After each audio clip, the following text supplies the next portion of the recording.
പാലക്കാട്ടുകാരുടെ ട്രിബ്യൂട്ടാണ്. പാലക്കാട്ടുകാരുടെ ശബ്ദം, നമ്മുടെ energy. So make some noise.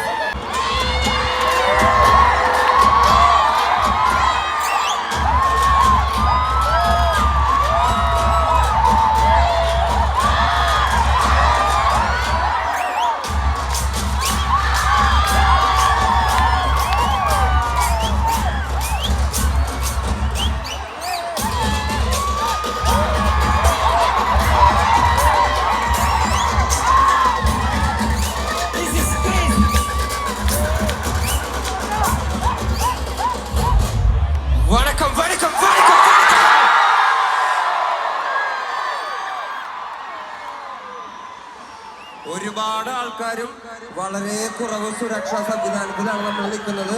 മക്കളെ, നിങ്ങളെ തന്നെ ശ്രദ്ധിച്ചോളണേ. മനസ്സിലായോ?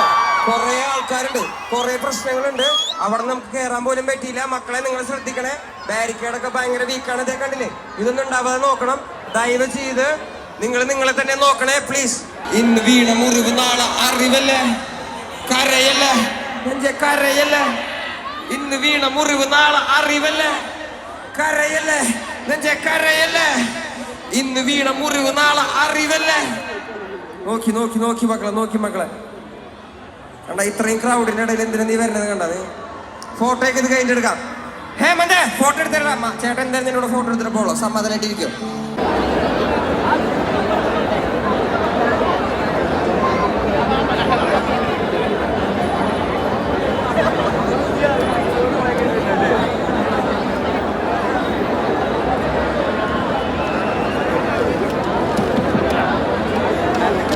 നമ്മള് ഈ പരിപാടിയുമായിട്ട് മുന്നോട്ട് പോകണം എന്നുള്ള ഇടയിൽ ഇവിടെ നടക്കുന്നത് എന്താണെന്ന് നിങ്ങൾക്ക് തന്നെ മനസ്സിലാവുന്നില്ലേ?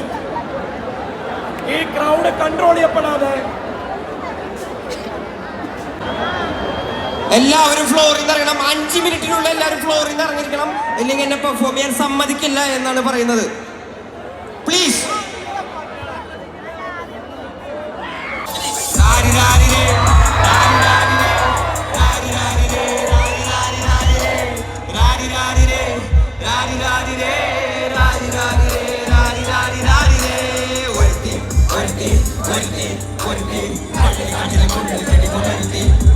കണ്ണാടി നെഞ്ചിലെ കല്ല് വീണ പോലൊരുത്തി, ഒരുത്തി മുന്തിരി കണ്ണ് കണ്ണുകൊണ്ടെന്നെ മയക്കി മയക്കി. എണ്ണ കറുപ്പിയെ നിന്റെ കണ്ണിൽ പെരുകി ഞാൻ മരിച്ചു. എണ്ണ പിറവിയെ, ഇത് രണ്ടാം പിറവിയെ. എണ്ണ കറുപ്പിയെ നിന്റെ കണ്ണിൽ പെരുകി ഞാൻ മരിച്ചു. രണ്ടാം പിറവിയെ, ഇത് രണ്ടാം പിറവിയെ. ആ കുപ്പത്തൊട്ടിയിൽ മാണിക്കത്തെ കണ്ടുപിടിച്ചവൾ, അതിനെ മിന്നൽ കൊണ്ട് നൂലിൽ കോർത്തു നെഞ്ചിലണിഞ്ഞവൾ. കത്തിയെരിയും സൂര്യനെ പൊട്ടുപോലെ തൊട്ട് നിന്നെ പട്ടുപോലെ തകിരൽ കൊണ്ടാൽ പാറക്കല്ലും പൊട്ടും. നിന്നെ ബാങ്കോക്ക് വരച്ചതോ, മെർലിൻ മാൻഡ്രോ വീണ്ടും മണ്ണിൽ ജനിച്ചതോ, സൂഫി കവിത മുന്നിൽ പെണ്ണായി നടന്നതോ, സോവിയറ്റ് യൂണിയൻ എന്നിൽ വിപ്ലവം പിറന്നതോ. ആ നിന്റെ പേര് കവിതയോ, രാത്രി ഉറക്കം കെടുത്താൻ ആര് നീ മാടൻ മറുതയോ, നിന്നെ കനവ് കാണാൻ രാത്രി എല്ലാം വീണായി വെറുതെയോ, ബന്ധിച്ചാരമായി കിടന്നോ നിന്ന് ഫീനിക്സ് പറവയോ. നിന്റെ പേര് കവിതയോ, രാത്രി ഉറക്കം കെടുത്താൻ ആര് നീ മാടൻ മറുതയോ, നിന്നെ കനവ് കാണാൻ രാത്രി എല്ലാം വീണായി വെറുതെയോ. ഞാൻ എന്റെ അമ്മയെ പറ്റി ഒരു കവിത ചൊല്ലട്ടെ. ഞാൻ എന്റെ അമ്മയെ പറ്റി ഒരു കവിത ചൊല്ലട്ടെ. കോൺക്രീറ്റ് വനത്തിനോരത്തില് നവീന അടിമകൾ വാഴും നരകം പോലൊരു ഇടത്തില് എന്നെ പെറ്റല്ലോ കല്ല് പോലൊരുത്തി. അവളെ ജാഫ്നയിൽ നിന്നാരോ തുരത്തി. അവളിൻ ഉദരത്തിൽ നിന്നും ഉരുവെടുത്തത് പരിധി എന്നല്ലോ എരിക്കും തീ. അതിനകത്ത് വേറൊരു പേരുണ്ട്, അത് പാട്ടെ.